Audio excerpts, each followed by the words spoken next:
Welcome, everybody. If you haven't had a chance to put your name and your energy level in the chat, please do so. We are going to move fast. This is lightning for a reason. So welcome. We're so glad to have you with us today. I'm Sue Bethanis, and my cohort here in crime is Ethan. Ethan, tell us a little about yourself. I'm Ethan Evans. Sue runs Mariposa Leadership. She'll tell you more about that. Many of you know me. I'm a retired Amazon vice president. I now coach and teach on LinkedIn. Our contact information will be at the end of this so that you can track us down if we don't get to your questions here. Happy to be here. Sue, take it away. Sue Bethanis, Mariposa Leadership, San Francisco and Maui. And right now I'm in San Francisco. And I'm really happy to do this. We love Maven. And we really quickly, our agenda. Our goal here is to help up-level your influence and to focus specifically on your executive presence. We will do that for about 10 minutes because we really want to get to the Q&A, and you'll have a chance to put your questions into the Zoom Q&A tool. Jason, who's on the call here with us, who we adore, is our operations guy, and he is going to be giving you instructions as to how to do that. Start those questions now because we're going to vote on them. You're going to get to vote on them. And then Ethan is going to run the Q&A at about 4:15. Yeah, so the simple thing there is there's 150 of you here. There's more people coming in. We'll only, because of the short structure, we'll only get to about 5 questions. So we need you to vote on which questions other people have put in the Q&A tool you want us to prioritize. That way, with our limited time, we answer your most pressing questions about influencing senior leaders. Sue, back to you.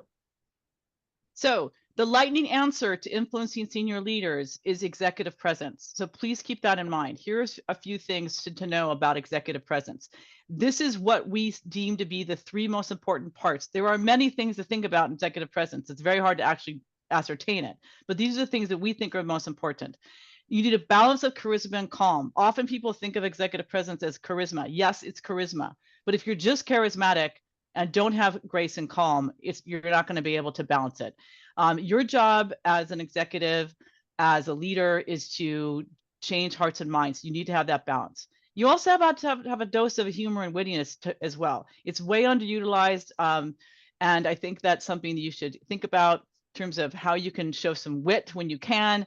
And then ultimately, we're going to give you all this information in this forum, and we have all sorts of other forums, but ultimately you have to be you, and you can't venture too far flung from who you are. So you got to know who you are in terms of your superpower. So Anything example to of add humor there? and wittiness was me talking about my invisible wine glass because the valet wrecked my car just an hour ago, and now I'm talking to you. So that's disarming, it's honest, it's transparent, it's both me being me and just building empathy with you for me. And that's one quick example of how you can be casual and yet still have presence. And what kind of wine are you drinking, Ethan? This is a white from Ottawa, which isn't known for its whites. It's from Niagara on the Lake, and it's actually not half bad. Awesome. All right. Here's some data. So we think really highly of Hewitt. She's done this research, and you see at the bottom there, these are the survey participants, 268 high-level U.S. executives in 2012 and in 2022. So you can see how things change a little bit between the two 10-year periods. The reason why these are in yellow is because these are the things that we believe are the most important. Because look, you've got plenty to go on here, and you can't do all of it. We're not so worried about appearance unless you have a crappy Zoom room. you need to have a good Zoom room. But other than that, it's important that you think of executive presence as confidence, decisiveness. That's the gravitas that we're going to talk about here in a second. And along with that are the superior speaking skills. We've talked about the idea of humor and the ability to read the audience. So that's all about empathy. Again, now we're going either further down. Executive presence, really focus on that gravitas and grace. That's the most important thing. If we had to name the 2 things that are most important, these are the most important things of all the things when you think about executive presence. What does that look like? The balance is the hallmark. Okay, it's not just about one or the other. You can't be super declarative and have a point of view, be talking till the cows come home, and not have grace and not have empathy and not be reading the room. You have to have both at the same time. You do need to find the most charismatic part of you to energize others. I've worked with a lot of folks, and some of them are very monotone, and they don't, on the surface, don't look like they have that much charisma. They do have some. They may not have as much as the next person, but they have as much. The point is to get the most energetic part of you out. When you're talking with groups, when you're trying to make your point, you've got to find that charismatic part of you. So to be clean declarative means that people want to follow you. People believe you. They believe that you have credibility, and they believe you're in your point of view because maybe you have data to back it up. But also you need to have grace. And Ethan's going to talk about this in a second, but it's not just about having a point of view. You have to do it with gracefulness and invite people into your world and invite people into your point of view and have them consider your point of view, not just take it in. And in a crisis, if you can calm yourself in the group and slow it down and take a breath or a break, that's always going to be good. So I guess the graceful thing to do would be to start with grace. Could you talk a little bit about that, Ethan, with us? What's an example? So I will tell a story about grace in 1 second. I realized I skipped a piece of context. Sue and I are partners in presenting this because she was my executive coach when I was working at Amazon and Amazon's subsidiary Twitch TV. So that's context why we work together to talk about this. Is she helped teach me executive presence in tricky situations. Now, one of those tricky situations was, if you know Twitch, you know it's a video game company. And our CEO, Jeff Bezos, invited all of the video game leaders to come speak to the board of directors about our video game future and our video game projects. And at one point, he asked us a question. And what he asked us was, if all of your plans go well, is Amazon on track to end up with as much gaming influence as Tencent? Now, for those of you who know Tencent is the top gaming company in the world. They're the largest because they have a huge influence in China. So by numbers, they're the world's biggest gaming company.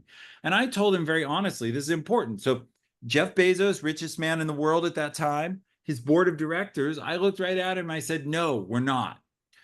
No mincing words, no other preamble, just no, we're not. And then I went on to explain, look, Tencent has a lead on us, but more than that, they have a messaging app that reaches 1 billion consumers. And as Amazon, we don't have any platform that reaches 1 billion consumers on a daily basis. So even if we build good games, we don't have the distribution channel. The key about grace, though, is being able to calmly and confidently look at a leader, maybe a whole room of leaders, and give them bad news. That's one example of grace. Other things can be answering their follow-up questions, etc. But that's an example of grace. And if you want to have executive presence, believe me, once I faced that whole room and just said no to a question where that wasn't the answer that the leader wanted, it was clear I had established, okay, I'm a serious leader. I'm willing to tell you the hard truth. Take it away, Sue. Well, so what I love about that example is that it's actually a good balance of grace and gravitas, because the gravitas part was saying no, because you were declarative, you were clear, you didn't mince words, but you went on to explain it. You used data, you were empathetic to the room. All right, so it's like, that's why the balance is really important here. Now, gravitas is many things, but mostly what it is this declarative idea and being charismatic. So one of the ways to do that, one of the best ways to do that is like, either, let's take two examples. One is somebody who has no qualms about saying whatever they want. They are kind of blurty, and they have they're fearless. It's like, well, so they have a lot of gravitas and they're willing to say whatever they think, right? So how does that person able to have a little bit more grace in the situation? Well, instead of blurting out something that they feel strongly about, their point of view that they have credibility about, perhaps they can ask it as a question. Or perhaps they can say, I've heard what everyone else has to say, thank you, and here's what I think, and here's why. And I'd like you to consider it. So that kind of gravitas kind of takes the edge off of having somebody be a blurter, or somebody like feeling like, you know, it's my way or the highway. All right. So it's important that you have a point of view, and the way you say it has everything to do with grace. Now, another example that I actually get most of the time. So most of the people I work with are wanting to have more gravitas, and they want to be able to get into a conversation. They feel like there is a bunch of blurters and they have a hard time getting in, especially on Zoom. They have a hard time getting in. So what do I suggest? Well, and what do I do as well? Well, get in soon to the conversation. If the conversation is 30 minutes or if the conversation is 45, you need to get in either way. You need to get at the 5-minute mark for 30 minutes or the 10-minute mark for 45 minutes. You need to get in, and you don't have to blurt. You can ask a question. And by asking a question early, you establish yourself, you establish your credibility with the question, and you can establish your point of view early. It could be a leading question even, right? So once you have the leading question and once you've established that, then coming back later with your point of view and showing your credibility and declaring your point of view later in the conversation will be easier to do. Okay, in each of those cases, though, that we've talked about, there's a balance there between gravitas and grace. Yeah, All and right. Sue, you taught me, and I passed on to some of my clients, the idea that particularly for women, asking questions can be a safer route of entry. But even if it's men or women, go into a meeting with an intention to find 3 places to speak. Yes. And if you need to, literally keep hash marks on your notes, like, I have spoken once, I have spoken twice, I have spoken 3 times, because it's basically impossible to be stony silent and have a lot of presence. And it doesn't mean you just need to talk to hear your voice, but it does mean you have to participate. You do. And I've worked with so many people who are so well respected in their point of view and so much credibility because they're well researched, they have translated, they have good message, but they don't speak up and they're not declaring that. And so that's part of this. And as you go up in the organization, it's even more important. So pick your moments, not your battles, because it does feel like you are in battle mode some of the time and you can't get yourself in. But if you pick your moments in a way that works for you and for the group, you're going to be much more successful. All right. So Ethan, take us away on how they can learn more. Yeah, absolutely. So Sue and I teach a class. It's called Cracking the C-Suite. It's about how to get into executive leadership. So it's aimed at director, VP, and CXO level executives. If that's you or someone else, we teach it only twice per year. It's limited to 50 directors and VPs. It's already half sold out for October 5th and 6th. If that's you, or if you really wish your director or VP would go take it, it's at maven.com/Ethan Evans is where you can find Cracking the C-Suite. Nice. All right. So we're going to go into Q&A. It's Ethan and mine's favorite part, actually, and I hope that you will find that the case too. Yep. So and what I will say is we have 220 people here. The question we will take first is from Prerna Cowell. I'll read it in a second. It's got 30 upvotes, but with 212 people here, you can collectively determine what we answer. And there's only about a dozen questions in here. So make sure to scroll to the bottom, vote for the ones you most want us to answer. Meanwhile, Sue and I will start with the one that clearly has lots of love. And this is all in the Zoom Q&A tool. There's instructions in the chat if you're having trouble finding that. And the question is, what are the best ways to show up and advocate for yourself in skip level one-on-ones with the C-suite? So if you have a skip level to the C-suite, what should you say, do, and think to prepare for it? So Sue, I'll let you mostly answer this. I have a short version that people love. There's good advice, which is be bright, be quick, be gone. So you have to have something important to say. You want it to be quick and crystal, like me saying, no, we're not ready to be 10 cent, and here's why. And then these people's time is valuable. If you're done having your say and they're not asking you questions anymore, go. Better to exit the room than to drag out a bad impression. or to make a bad impression by dragging it out because you want airtime. Sue, what would you add? Be prepared. So the preparation is usually around content, and everybody thinks that that's what you're supposed to do, which you need to be prepared, no question about it. But if you don't have some sort of relationship with the people in the room, and that could be in various ways, it may be somebody who knows the person that is a decision maker, then you're not going to be as successful. So you can be as quick and bright and executive summary as you can, and then what Ethan just said is perfect, except that you have to have a relationship. You have to have relationships, and that is going to be a key through all of this. All right. So, I mean, that's what we spend a lot of time in our course, frankly, is all about the relationships. All right. So hopefully that answered your question. The next question we'll take is from Wendy Sampson. Wendy, how do you know what the most important pain points are for senior leaders if you don't talk to them on a daily basis? Sue, I have some things I can say here, but you can go first if you want. Well, it continues what I just said. The research you're going to do is about the people and about what motivates them and how they make decisions. So there's a lot of different ways people are motivated. They're motivated by data. They're motivated by social proof. They're motivated by authority. They're motivated by how they woke up in the morning. They're motivated by the relationship and reciprocity. There's a lot of reasons the way people make decisions. You need to research that. So if you don't know them, go find someone who does. All right. So I have a newsletter that's going to come out on this in not too long, a few weeks. If you follow me, and the information to follow, maybe Sue, if you want to roll to that on the screen so it's there for people so they can find both of us. Meanwhile, my basic theory here, thinking as a leader, is you want to begin with understanding what is your executive trying to achieve? What is the purpose of your group? How does your company make money? Because you can back into almost anything an executive or one of these roles is thinking about. Executives are hired to make money and return value to shareholders.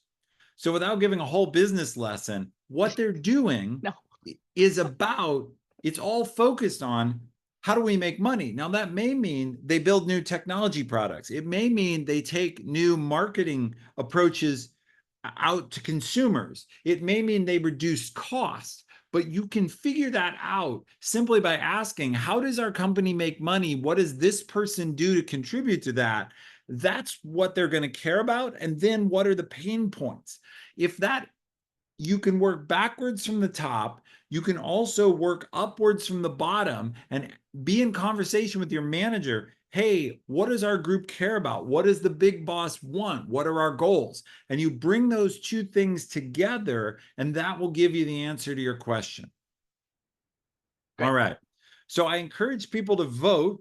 We're going to keep going. I'm going to make sure I have the most voted question. The next most voted question is from Kathy Santana.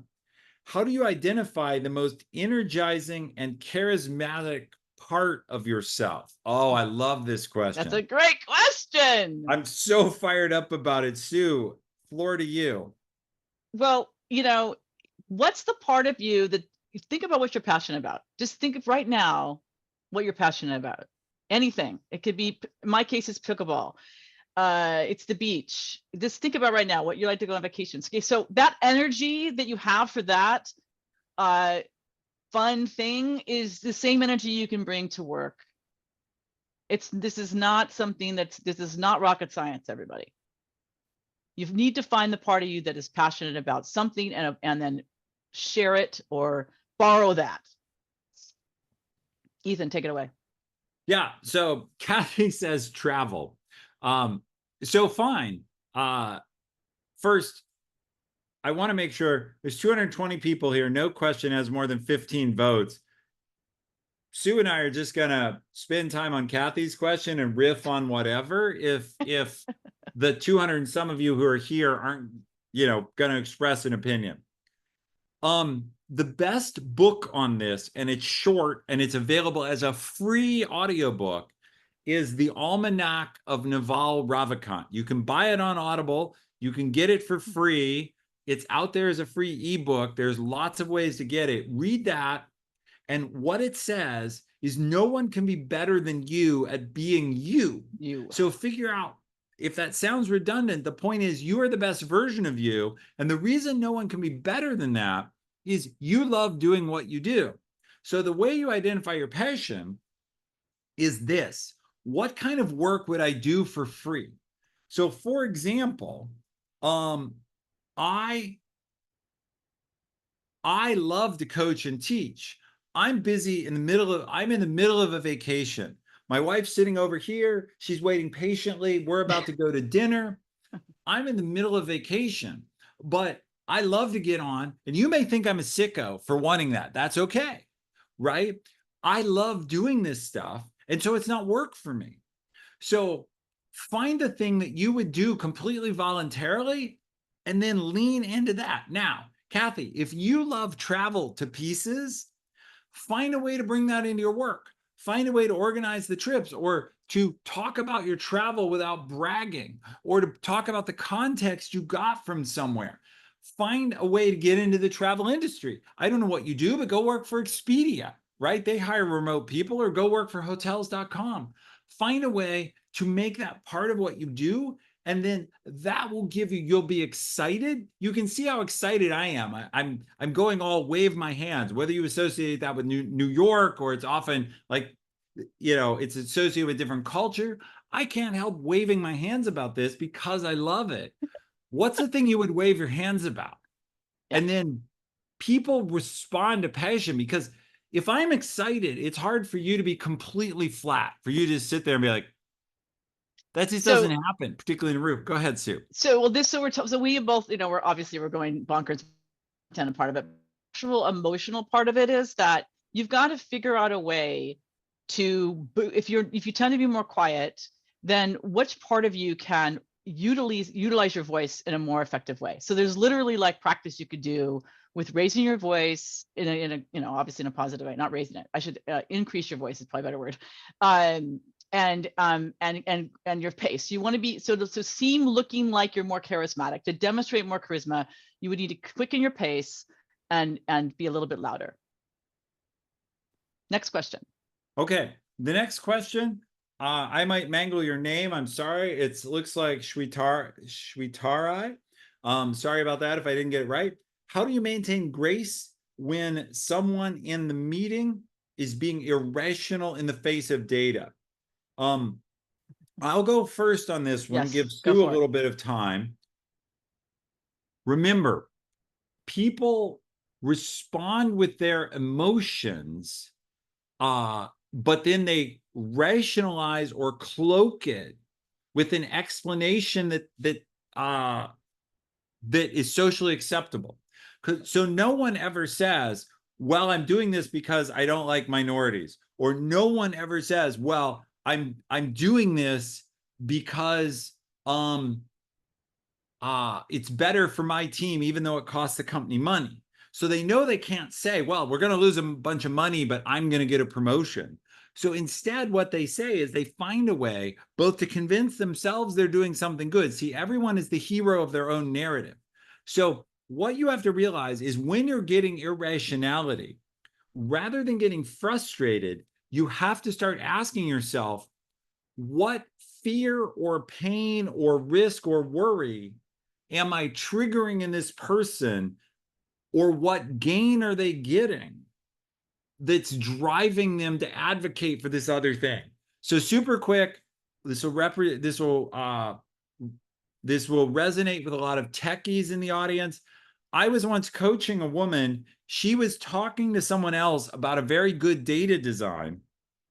She didn't realize that person's key metric was the cost of the platform, the dollar cost. Mm-hmm. And so she had a great data design, but it was going to drive up the dollar cost. So he was against anything that drove up the dollar cost. And she kept arguing about how good the data design was. That was like she was speaking French to someone who only spoke English and wondering why they couldn't get on board. So, Sue, you can take it from there, but you maintain grace by realizing it's not that they're just in this to fight with me. They have something going on for them that makes their behavior rational to them. Go Yeah. ahead, Sue. I mean, you took it right out of my mouth. No one thinks you're irrational, period. No one ever thinks that they're irrational. So you're triggering something, or the group is triggering something. So you have to get underneath that, probably not in the room. So what you could say in the room is something like, hey, you sound like you're worried about something. What is it? Or even a better word would be, you're concerned about something. Tell me what your concern is here. Because concern is more neutral. Worry is a little bit more diggy. So concern is a better neutral word. Like, tell me what your concerns are here. I need to get underneath what's going on. Next That's question. right. Ask questions. Questions. Yes. Questions. You Always step questions. back, you realize it's not about you, it's something you don't understand yet, and you get curious. The best advice I ever got was get curious. Don't get pissed, get curious. And that's how you maintain grace is, you know, we're obviously not agreeing on this. I'm not fully understanding you. Tell me what's behind what you're thinking. Tell me more. Tell me more. What else? That's your roadmap. Yeah, All right, always we'll questions. move on. Always a question. Always, the next, always your question. The next question is from anonymous, Mr. or Miss Participant. How do you, this is another great question. So I'm making fun of you asking it honestly, but it's great. How do you interrupt when louder people constantly talk and do not provide a moment for you to speak up? Sue. I get this question incessantly, and especially on Zoom, it happens a lot. I actually wrote a post about this about a month ago, this very thing. So I encourage you, you got our LinkedIn here, you guys. We have a ton of posts, especially Ethan's, he's posting every day. I'm posting once a week. So there's lots of data there. The best way to do that is to assume, one, that it's okay to interrupt. It's okay to interrupt with a question. It's okay to interrupt, especially with a clarifying question. So if you're interrupting with, well, don't you think, that is not a clarifying question. That is like a leading question. It's really not a question, it's a statement. So hey, I've heard what you had to say, John. Would you tell me more about blah? You can interrupt to do that. No problem with that. So you're acknowledging what they're saying and you're interrupting them to go deeper or go further or whatever you're trying to do. Yeah, so I don't know if I have too much to add to this because I often was the loud person. And so you're better listening to Sue. But when I have to advise people on this, I do say ask a question. Another good one is have an ally in the room. If you have a louder ally or an allied manager, you can talk to your manager and say, look, I do have trouble getting a word in edgewise in these conversations. Can you prompt? And that ally can say, like you see me doing, where I toss it over to Sue. I say, hey, Sue, do you have something to say here? Or the ally can point to you. Hatron also put up here, it's sad that we've had return to office in this sense. The virtual hand in Zoom and in other tools can allow silent people to get in line. Honestly, just putting your hand up also works. It's a little weird and feels a little grade school, but if you just put your hand up, people will normally come to you. Like it's a symbol that we've been trained into since we were 4 or 5 years old. We respect the raised hand. All right, Kathy, you get another question here. Good, you are the question hero so far. So Kathy asks, how should I assume this? How should I or how should one navigate senior leader politics? If your manager has one agenda, but your stakeholder another, how do you stay clear of the warfare? Maybe Sue, I don't know if you want to generalize, but this is the what do I do in political situations question. I would say you answer from your experience and I can follow up. I mean, it happens like all the time. So yeah. So it is true. We get this question all the time. And in first, we often call politics anytime someone else is successfully being influential for a position we don't like, we often say, oh, that's politics. Whereas they're being good at influencing and lining up stakeholders and making their arguments. Now, sometimes people do have, this goes back to that question about irrational reasons. no one ever thinks they're political. No one ever says, oh, I'm a great, other than maybe politicians, say, I'm a great political operator. I'm great at manipulating. Instead, what they say No. is, well, I have these aims, I have these goals, and I'm good at expressing myself. Why are you upset that my arguments are so persuasive? The difference between persuasion and manipulation is about motivation. For persuasion, I'm trying to show you something and help you understand how it's better for you. For manipulation, I'm trying to convince you of something that's purely better for me. I win, you lose. So, how do you get through this? You persuade. You show everyone what is a win-win. You ask questions you understand, and you show people how do we all win together as much as possible. Sue. Well, in this specific situation with you have two people clearly not on the same page. It's not necessarily political. It's just misalignment, which can be political. It may not. It may be political. May not. So you've got to be able to go to each person, get their side of the story or get what they need, and then you'll have to not necessarily mediate, but say, hey, I'm noticing that you both are saying two different things, and I know that they're higher level. But you might have to get your boss involved if your boss isn't involved already, and say, hey, how do I tangle with this? Because I'm getting two different stories. So, but you do need to get their stories. Okay. Yeah. That's important. And what do we do with that? Questions, always questions. And what we see by example here, we've answered like 5 or 6 questions. Kathy's had 2 of them answered. She stood up and asked, right? Participating is how you increase your executive presence. 200 people here. Kathy has 2 questions answered. 195 of you have none. And so, give her a discount on our course, I think. What do you think? Yeah, right. If you want to take the course, jump in, reach out to one of us. We'll help you out.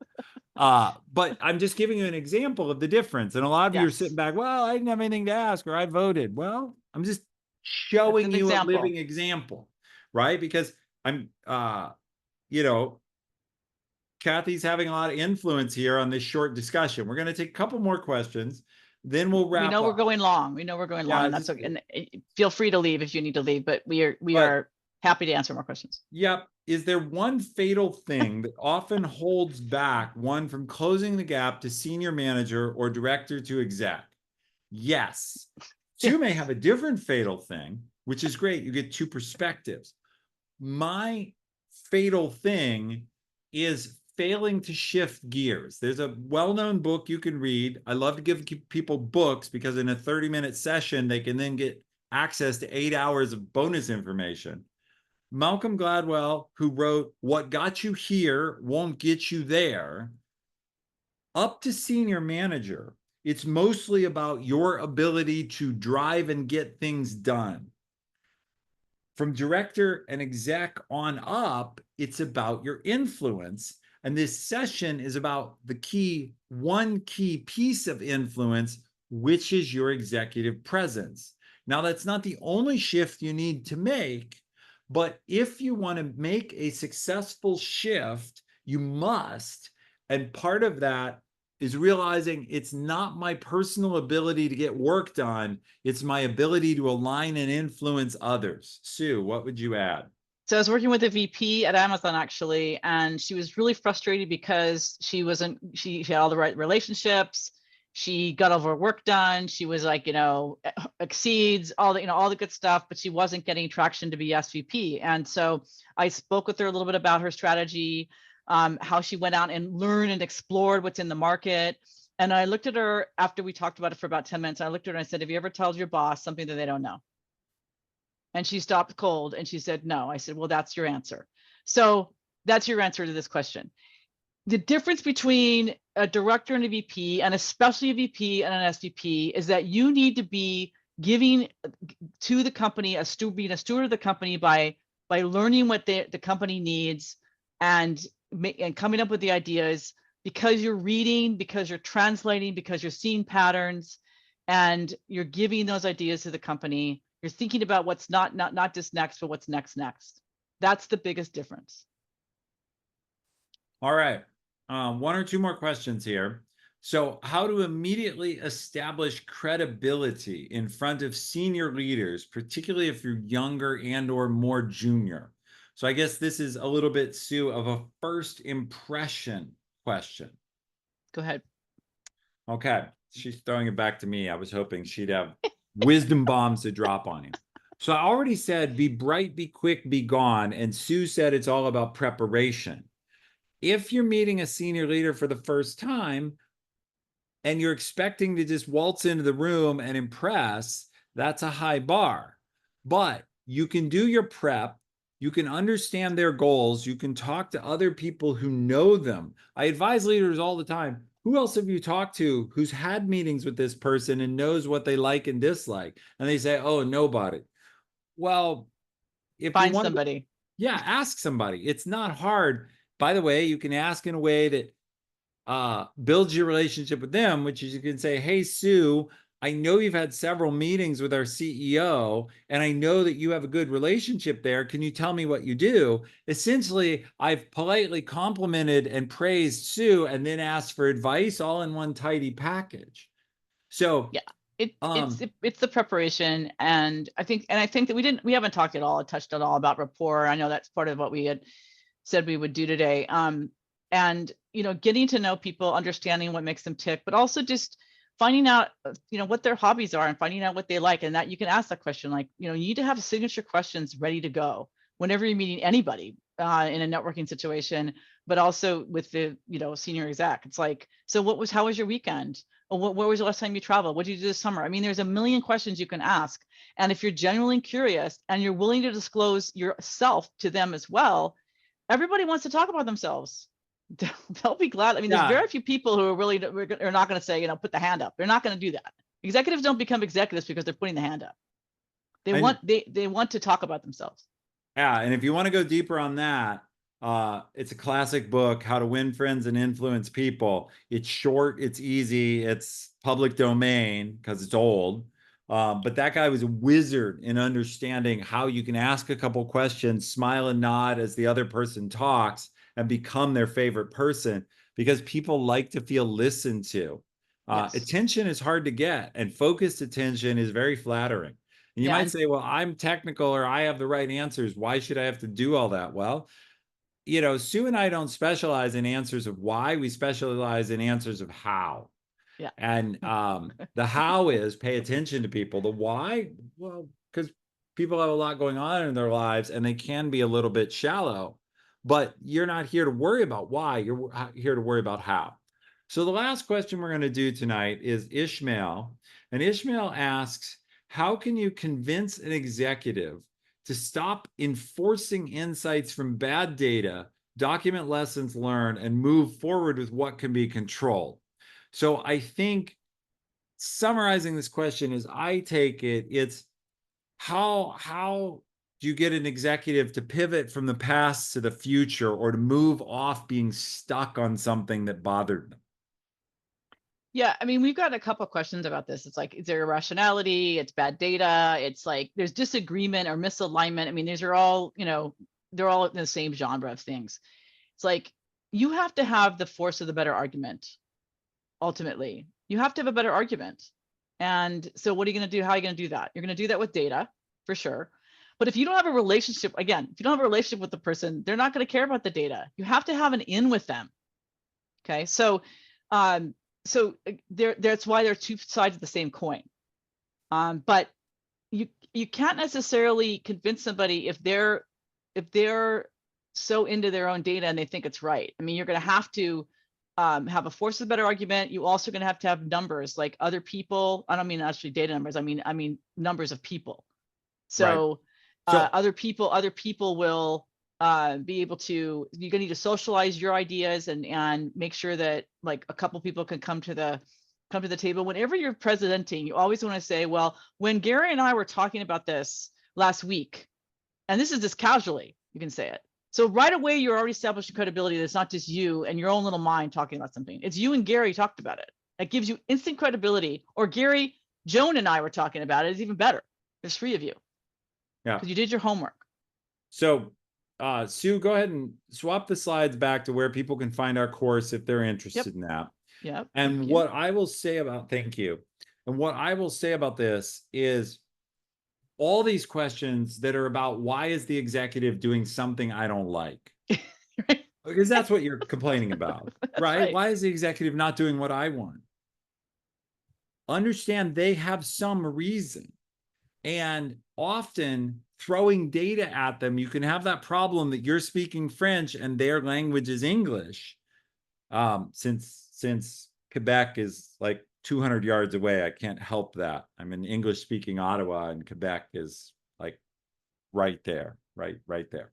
So the reason you have to figure out, ask questions or ask others, what is driving them? What is leading you? Why are you, tell me more about why you keep going back to this data point. Because you can say, look, I think that data point is outdated, but it's obviously very important to you. Another great question is, under what circumstance would you consider a different path? Or under what circumstance would you reevaluate? Because see, everybody has an answer to that. Well, if 3 people told me, well, if the CEO ordered me, well, if you had more data. Everyone can answer the question, under what circumstance would you reconsider, even if what they say, well, is you'd need $1 million to hand me. Well, okay, Yeah. at least I know. What will it take? What will it take? Yeah. What will it take? Yeah. So all of these questions, anytime you find yourself going, damn it, why won't why isn't the executive doing what I want? Why are they irrational? It comes back to the topic of this class.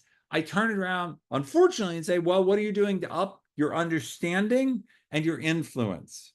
Influence is how convincing you can be, but that's based off a platform of how well do you understand. Once you understand, it's like debugging for all the techies here. Bugs are almost always easy to fix once you know why it's a bug. This is debugging. So time for me to go, time for us to go. I'm going to stop the recording for everyone else, for everyone who watches this later. Thank you. And for everyone who was here today, thank you very much. We really appreciate you being here, everybody. And please